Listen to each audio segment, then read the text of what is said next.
You think a night banquet is just an elegant gathering? It might shatter everything you believe. Slip into the eyes of the guest and step into Chang'an's most extravagant garden of blossoms. Glazed lanterns cast a warm glow. Golden cups brim with blood-red wine from the western regions. Jade plates hold roasted camel humps that seem to breathe. A high-ranking official in a purple robe pours the wine himself, while a maid's fingertips brush across your hand, leaving a chill as smooth as silk. You marvel at this earthly paradise, when suddenly, the ancestral bronze mirror hidden in your sleeve burns like searing iron. Stealing a glance as you bow for a toast, you see in the mirror that the golden cup teems with maggots in foul blood, and the maid's neck splits open, revealing the hide of a gray rat. Cold sweat drenches your fine clothes. Forcing a smile, you excuse yourself. The lacquered red doors just steps away. Behind you, the official presses a hand onto your shoulder with a smile. Master Yi, the final act of this human skin performance is only just beginning. Now, take a fresh look at this demon feast that devours flesh and bone. You were invited to the most lavish night banquet in Chang'an, where golden cups and jade goblets glisten and beauties gather like clouds. Your fingertips trace the icy, intricate carvings on the bronze mirror hidden in your sleeve, a demon-revealing relic entrusted to you by your dying master. After 3 rounds of drinks, the mirror suddenly heats up. Seizing a chance during a toast, you peer into it.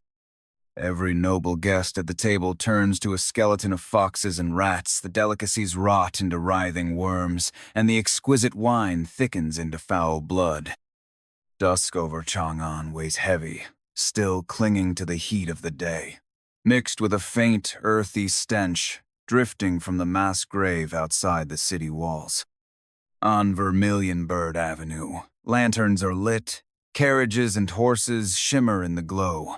Yet all you feel is a bone-deep exhaustion. Your Taoist robe, stiff from countless washes, chafes against your skin.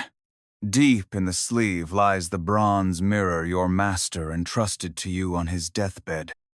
Through the cloth, it presses against your arm with a cold, unyielding weight, like a block of ice that will never melt.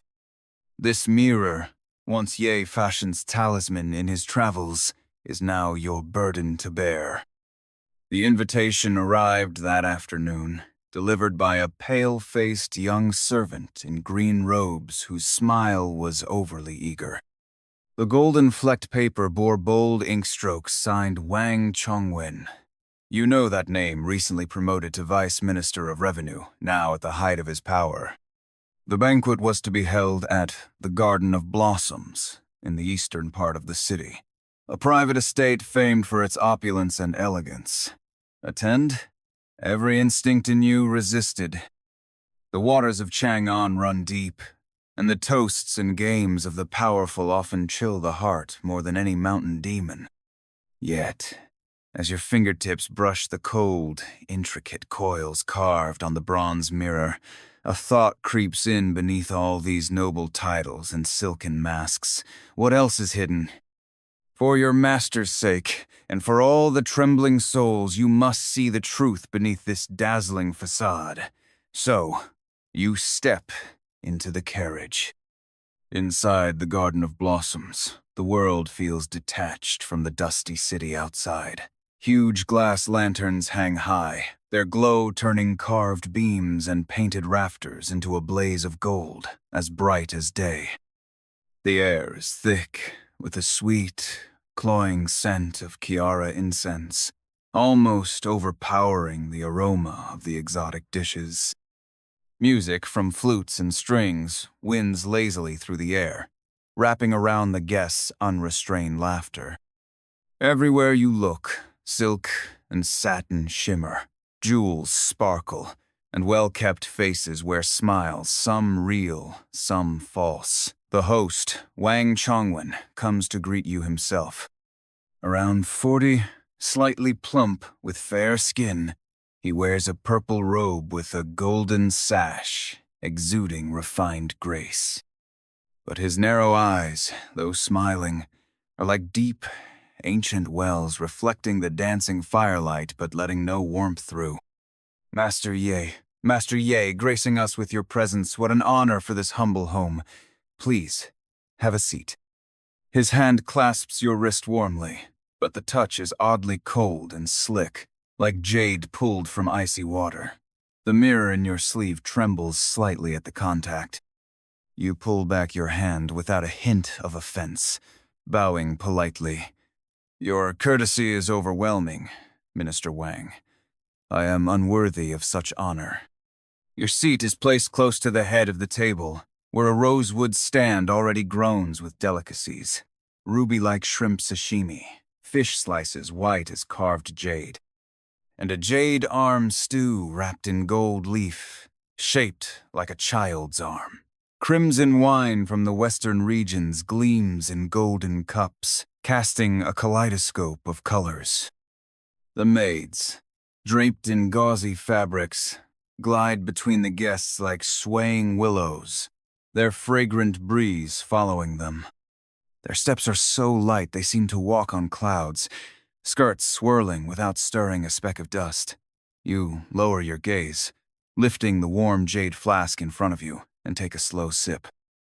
The wine is mellow and lingers, sliding down your throat with a faint metallic sweetness that vanishes as quickly as it comes, leaving you unsure if it was real. The icy weight of the bronze mirror in your sleeve remains, a cold anchor that keeps your mind clear amid this whirlpool of luxury. After 3 rounds of drinks, the mood grows boisterous. A round-faced official in scarlet robes, surnamed Li, is boasting about the charms of his newly taken concubine, spraying spit with every word. The guests burst into laughter, cups clinking. Wang Chongwen reclines on the main cushion, a cryptic smile tugging at his lips.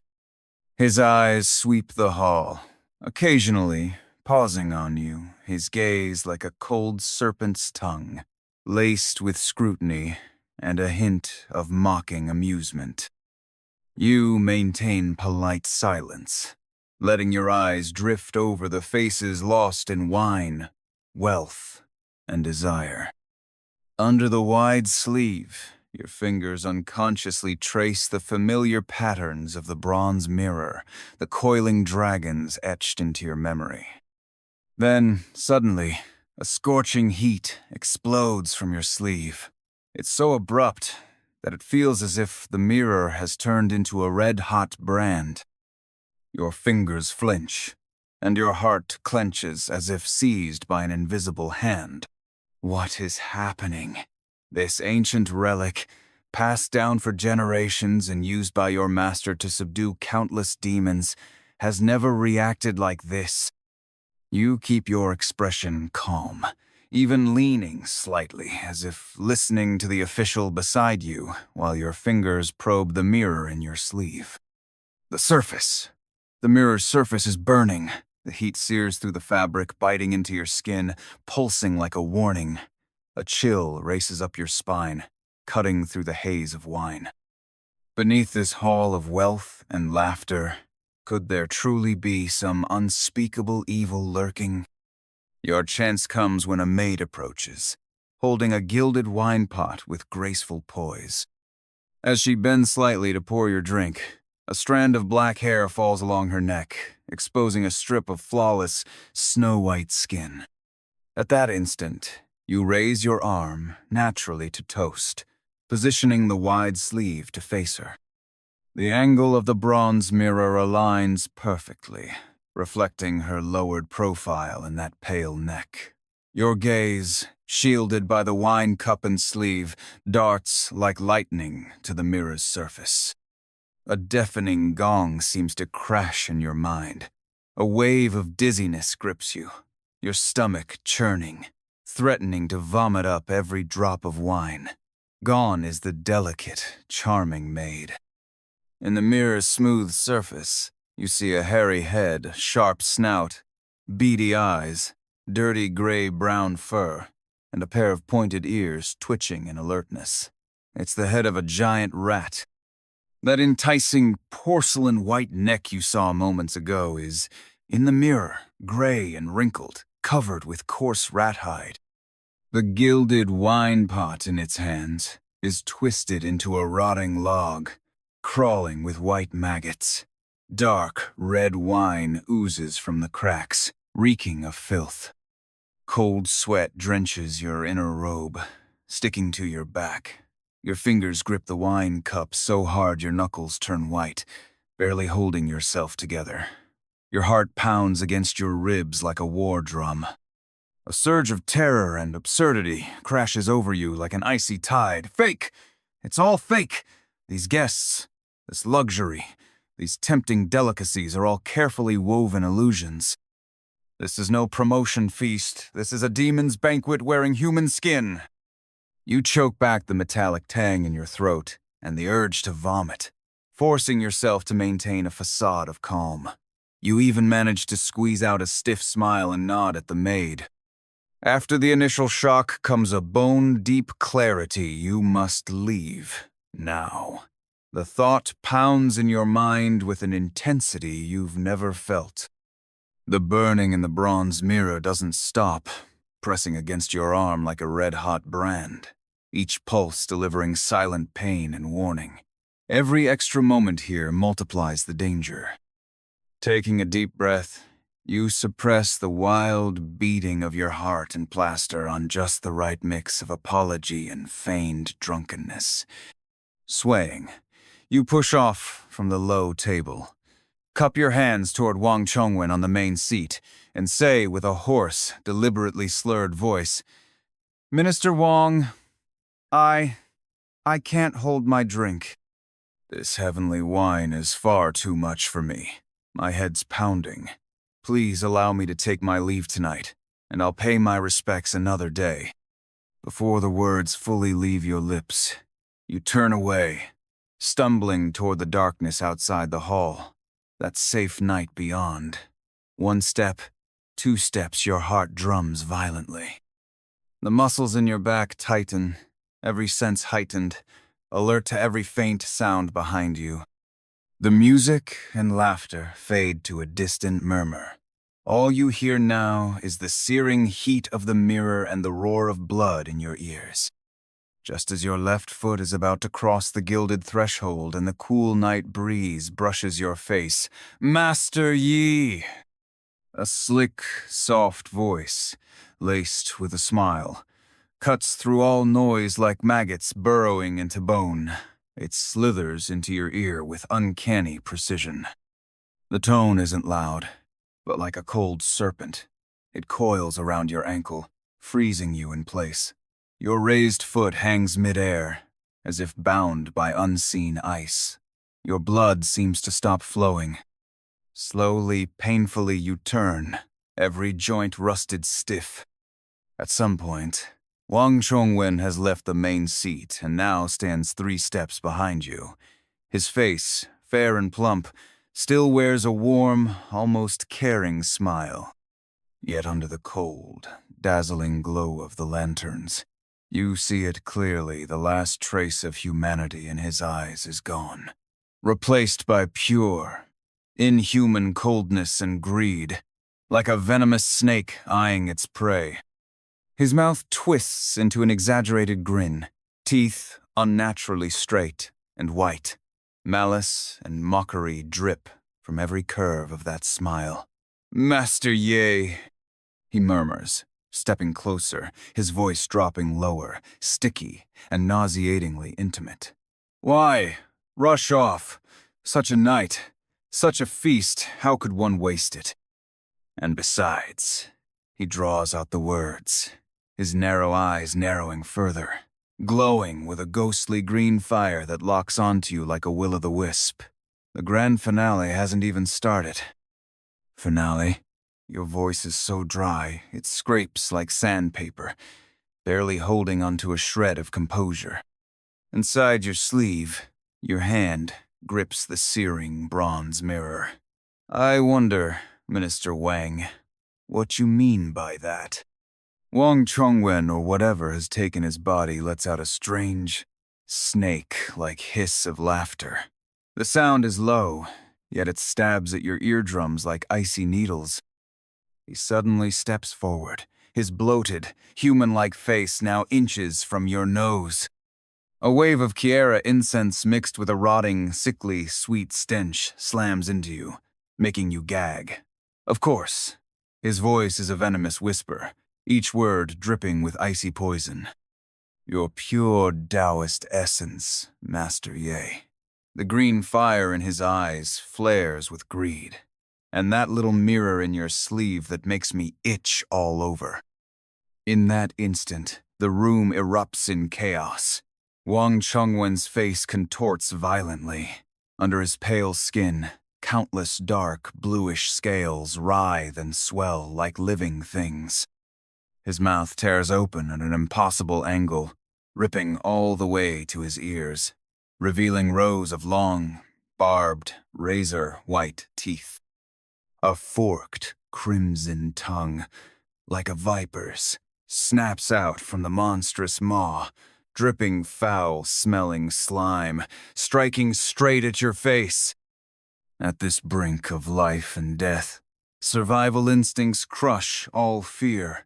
Your Taoist power erupts, surging through every vein.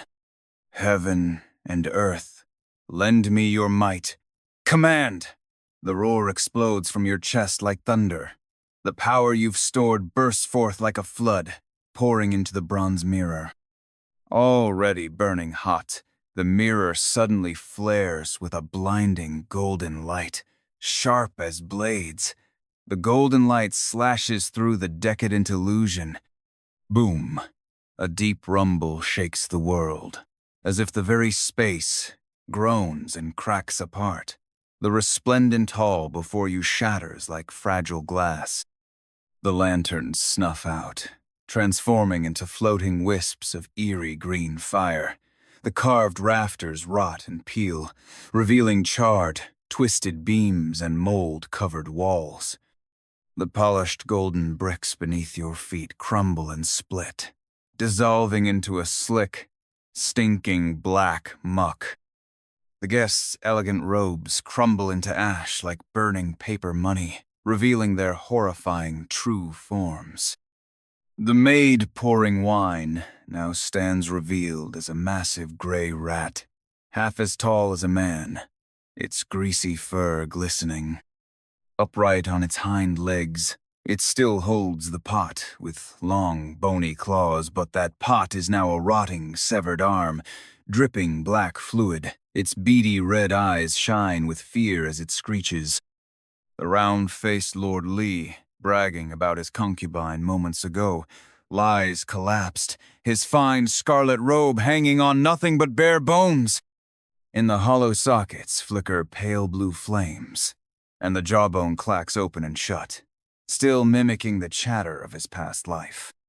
More guests reveal themselves. Raccoons with rotting tails, bloated toads leaking pus, skeletons tangled in dead vines, and crawling corpses dragging their entrails. Some look around in fear. Some hiss unintelligibly. Others sniff hungrily at the lingering scent of the living. The delicacies on the table have all turned into writhing white maggots, dripping black blood, slabs of decaying flesh, and fly-covered organs. The scarlet wine is nothing but thick, black, reeking blood. Under the golden glare of the mirror, the Garden of Blossoms reveals its true nature, a vast, desolate graveyard bathed in pale moonlight.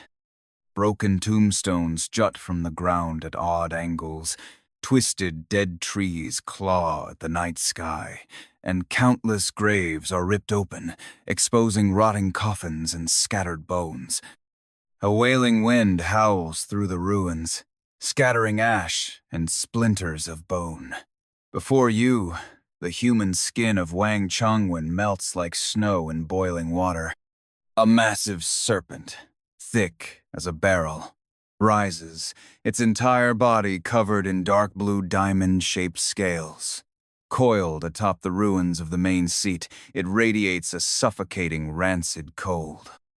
Its head is hideous, crowned with a reddish, fleshy crest like a rooster's comb. The slit pupils, glowing green, lock on you with rage, greed, and the pain of being burned by the light. Its crimson-forked tongue flickers madly, hissing, while foul saliva drips onto the muddy ground, sizzling and smoking. Hiss! Ye Fashan, you dare ruin my feast. The serpent's voice is harsh and venomous, like stones grinding together. Leave your Taoist essence in that cursed mirror. The wind howls in fury, whipping up dirt and bones from the graves. The massive serpent coils tighter on the shattered throne, its glowing green eyes like lanterns from hell, unblinking, fixed on you. It suddenly opens its gaping jaws, spewing a flood of thick, dark green, poisonous mist, stinking and corrosive, rushing toward you like a tidal wave. Wherever it touches, the muddy ground hisses, releasing acrid smoke. A few scattered bones sizzle and crumble to black ash instantly. There's no escape. The poison cloud is too wide, too fast. Your pupils contract as your Taoist energy surges madly. A thin golden shield of light flares around you while you stomp the ground, trying to leap back. Huss. The poison hits the shield with a piercing, corrosive screech. The light wavers violently, flickering like a dying candle. It lasts less than a breath before shattering. Tendrils of toxic vapor cling to you like maggots on flesh, searing through your robe's sleeve and biting into your hand. Arg! A searing pain and numbing shock explode from the point of contact. The sleeve of your Taoist robe chars, black as if splashed with acid.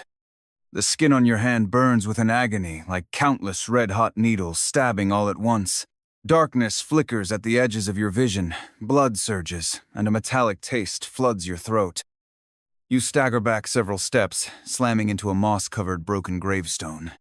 The cold touch and dull pain jolt you into brief clarity. Hiss, Taoist essence, truly the finest tonic. Even its lingering breath is intoxicating. The giant serpent hisses greedily, its massive body coiling and springing like a black arrow loosed from a bowstring, its fetid wind rushing at you to devour. That gaping maw looms like the gates of hell, its barbed white fangs gleaming with lethal chill. Life or death, fighting through the agony in your hand and the dizziness in your head. Your left hand flashes to your chest, pulling out a crumpled yellow talisman, the last divine swift talisman your master gave you before his death. Without hesitation, you bite your tongue. A mix of pure heart's blood and saliva splashes onto the talisman. Let the way be open, flee. The talisman flares to life in a burst of blinding red light. A surge of unstoppable power floods your body, as if igniting you from within. Your legs erupt with unnatural strength. The ground cracks like a spider web under your step as you become a blur, narrowly skimming past the serpent's cold-scaled jaw, darting out at an angle. Boom! The serpent's bite hits nothing but the gravestone you leaned against, shattering it into flying shards like cannon fire. Dust billows. Fueled by the talisman's speed, you weave like a phantom among the broken tombstones, each footfall landing precisely on the firmer mounds or ruins, scattering rotten earth and bones. The serpent's massive body becomes its own weakness, clumsy and furious as it twists among the crowded graves. Its thick tail whips violently, smashing rotted wood, shattering stones, flattening burial mounds, and raising a storm of dust and bone powder. Hess, slippery little worm, let's see where you run, the serpent roars, its glowing green eyes locking on you through the haze. It suddenly halts, raising its colossal head high. The dark red crest atop its head pulses and swells, emitting a strange, bloody glow. A sharp, invisible screech slices through the air, a mental shock like countless icy needles stabbing straight into your mind. You groan, your sprint faltering as though struck by an unseen hammer. Pain, vertigo, twisted illusions flash before your eyes, your master's pained face before death, countless tormented souls screaming in a sea of blood, the serpent's barbed maw lunging to swallow you whole. The talisman's red light flickers violently, your speed plummeting. Your legs feel as heavy as lead, each step dragging. That split-second hesitation, whoosh! The sound of air splitting screams in your ears. You don't even have time to look back, catching only a glimpse of a dark shadow as thick as a beam, covered in bluish scales, sweeping toward your waist with crushing force. The tail, a death blow, planned and perfect. Its speed is terrifying, its power irresistible. You can feel the cold death energy radiating from its scales, the crushing force about to land. No escape. The talisman's power falters under the mental assault, your body sinking like into quicksand. Block it?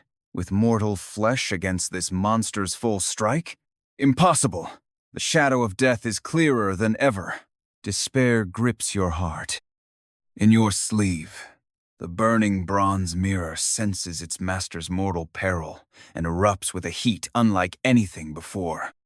The heat surges like molten rock into your arm, rushing to your mind. No, a roar born of survival tears from your throat. The will to live, mixed with a tidal wave of fury, smashes through the serpent's mental chains.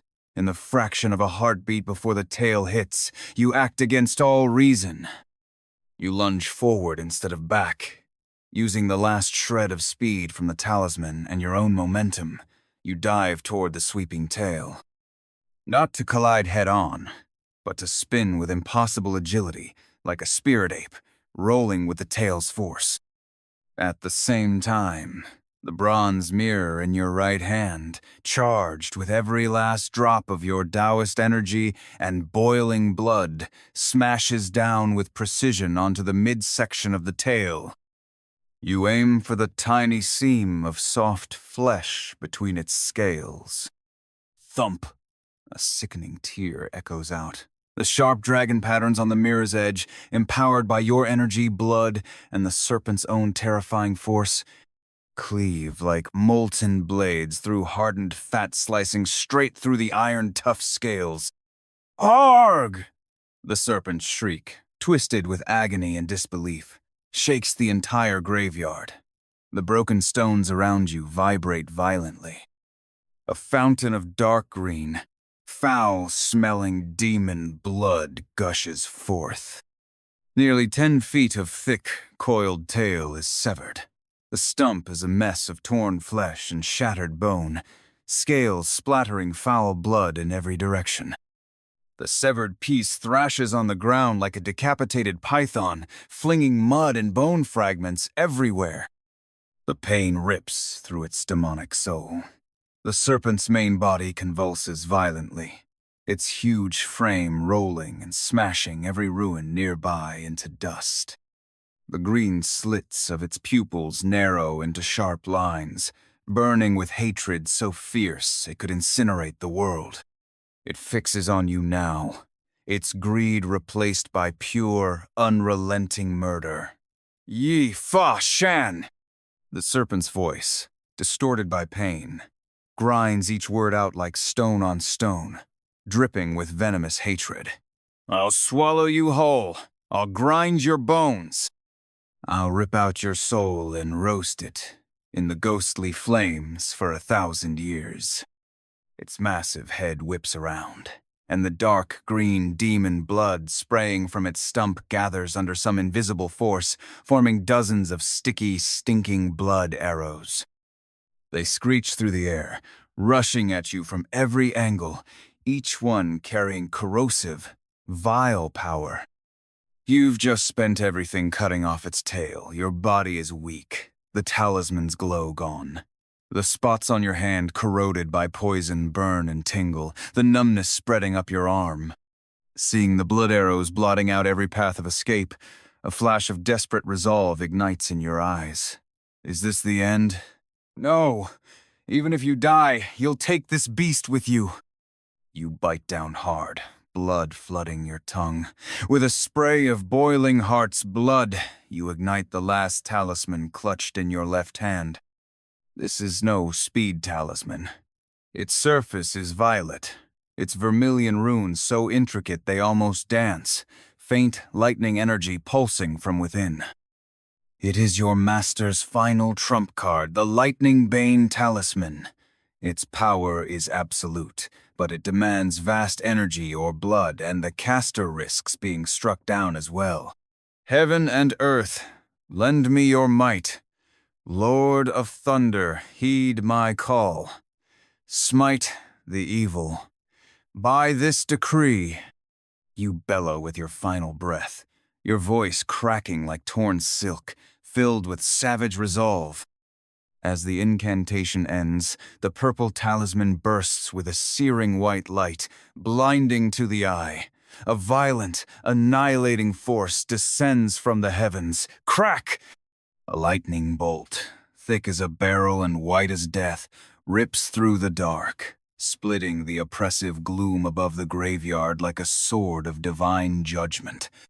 With unstoppable force, like divine judgment cleaving all obstacles, the lightning bolt strikes straight at the serpent's head, writhing madly in pain from its severed tail, its demonic aura raging sky-high. The target is the dark red crest, glowing with ominous light atop its head. The power of heaven itself descends, irresistible, absolute. No. The serpent's final shriek pierces the night, filled with terror and despair. It senses the destructive power born from the very essence of heaven and earth. Its green slit pupils are flooded with boundless fear.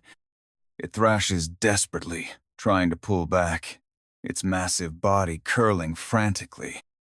Too late! The blinding white lightning, brimming with righteous energy to purge all evil, strikes at the speed of light, slamming down on that crimson crest. Crackle, sizzle, boom!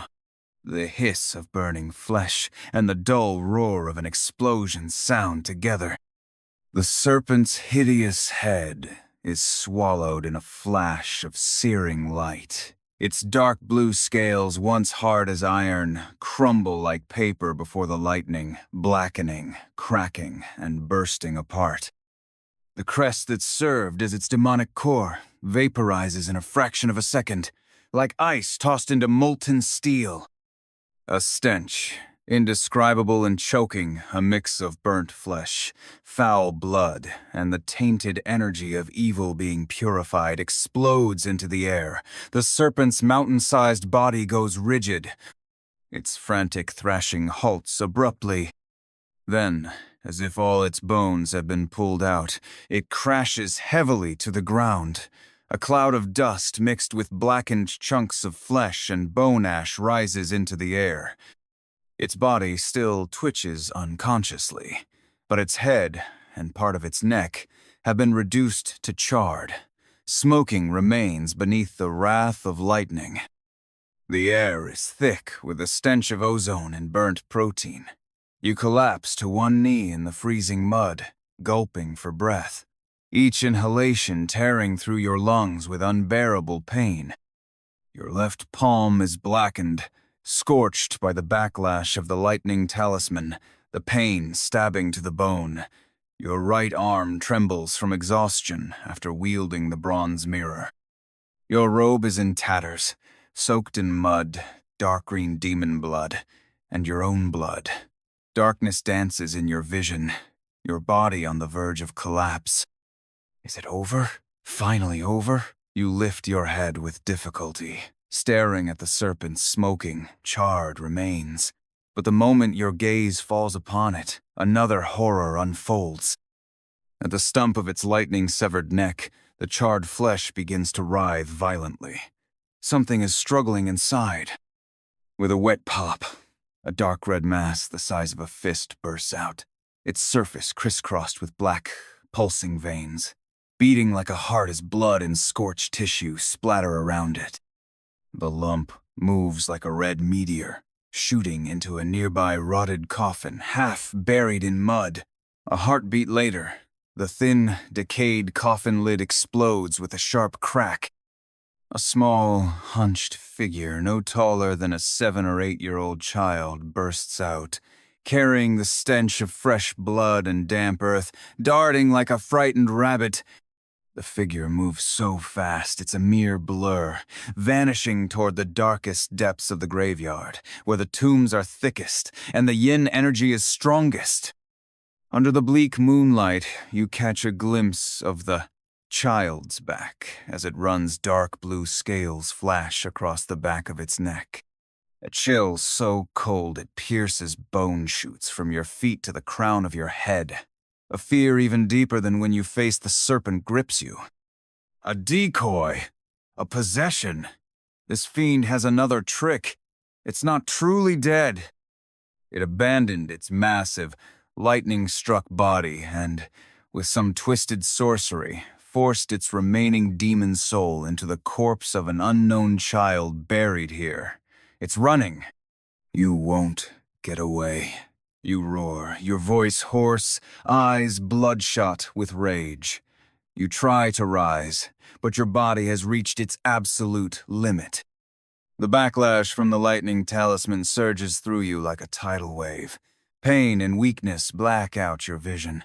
Your legs buckle, dropping you hard into the cold, filthy mud. All you can do is watch as the small, black silhouette bounds away, vanishing into the endless darkness and mist of the graveyard. A trail of tiny, wet footprints is quickly swallowed by the mud. The night wind moans across the desolate graveyard, stirring ashes and charred serpent scales. The air reeks of burnt flesh, blood, and damp earth, a suffocating stench of death. Kneeling in the freezing muck, your breath rasps like a broken bellows, each inhale ripping at your lungs with pain and the stench of corpses. The scorched mark from the lightning talisman burns in your left palm. Your right arm hangs limp, and the bronze mirror in your sleeve remains blistering hot, its heat searing into your skin, numbing you. It escaped. You let it escape. Rage, frustration, lingering fear, and a crushing weariness twine around your heart like cold vines, squeezing tighter. The image of those dark blue scales flashing on the child's neck is branded into your mind. This fiend is cunning beyond belief, shedding its shell to flee. Its demon soul festers within that tiny body, like a poisonous tumor lurking in the shadows of Chang'an, ready to feed on death and darkness, growing stronger, and one day causing an even greater calamity. You must report this to your sect, no. Your master is gone. You must warn the court. Thoughts scatter like tangled threads. Chang'an, the grand imperial city, now seems to you like a gilded coffin resplendent on the surface, but rotting within, harboring who knows how many monsters like this one. Gritting your teeth against the pain, you use your left hand, the only one that can still move, to brace against a cold, broken gravestone. You try to rise, but pain shoots through your knees, dropping you back down with a splash of filthy mud. Just then, from above, a dull sound rumbles through the sky, like distant war drums. Thud, thud, thud. You instinctively lift your head. The pale moonlight has vanished, swallowed by heavy, leaden clouds pressing low, threatening to collapse. The rumbling grows louder, faster, not thunder. Plop! Something cold and sticky strikes your forehead, caked in blood and mud, carrying a metallic stench that makes you gag. You wipe it away, your fingertips coming back stained a deep red, Plop, plop, plop, then another drop, and another. Thick, cold crimson droplets fall like the sky itself is bleeding, dripping from the heavy clouds above. Blood rain. Thick, foul, smelling blood rain. The rain soaks your hair, your face, your tattered robe. Cold blood mixed with mud and sweat trickles down your cheeks into your mouth, thick, salty, metallic, suffocating despair. When the blood rain hits the serpent's charred remains, it sizzles, sending up foul-smelling smoke. It dyes the exposed bones a gruesome red, and the ground drinks it greedily like silent earthbound lips. You lower your head stiffly, staring at your trembling right hand.